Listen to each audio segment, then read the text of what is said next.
Да, но смотри, какие еще темы в украинском обществе сейчас обсуждаются, ты тоже, наверное, это видишь. Это темы обмена, как политкорректно сказано, удерживаемыми лицами, в числе которых там почти 200 человек, из них 88 крымских татар, сейчас точно скажу. Так.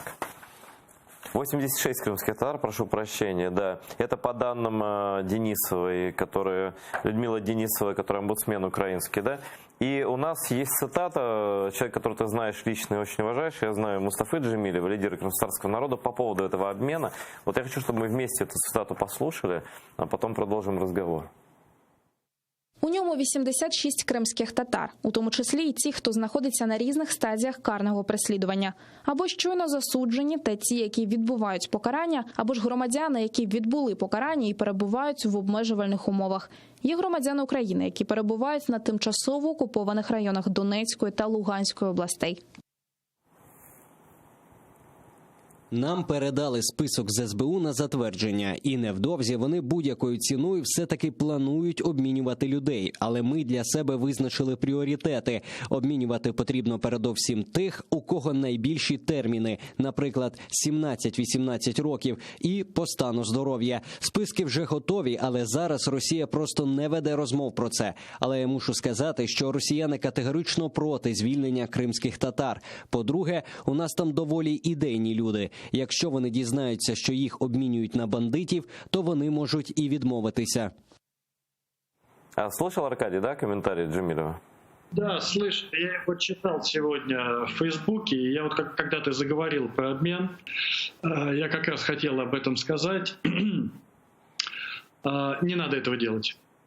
Если там есть... Вот, друзья мои, кто нас сейчас слушает, пожалуйста, послушайте и постарайтесь донести эту мысль до тех, кто сейчас сидит в российских тюрьмах.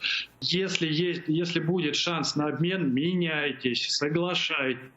Вот то, что Мустафа Джемилев говорит, что там сидят идейные люди, они могут отказаться от обмена на бандитов, не надо это делать. Это уже поздно. Это имело смысл год назад, полтора.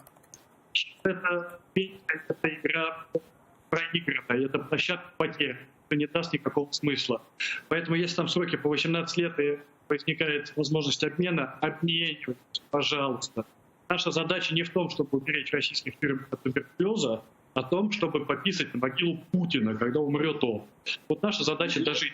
Берегите себя, пожалуйста. Если будет возможность, меняйтесь. Это вот единственное, что я хотел уточнить. Со всем остальным... Ну, о чем тут говорить опять, Айдер? У него возможности пополнения обменного фонда не ограничены. Да? Он берет людей в Крыму, ловит моряков, рыбаков, как это было когда там недели 2 назад, месяц примерно назад. Да?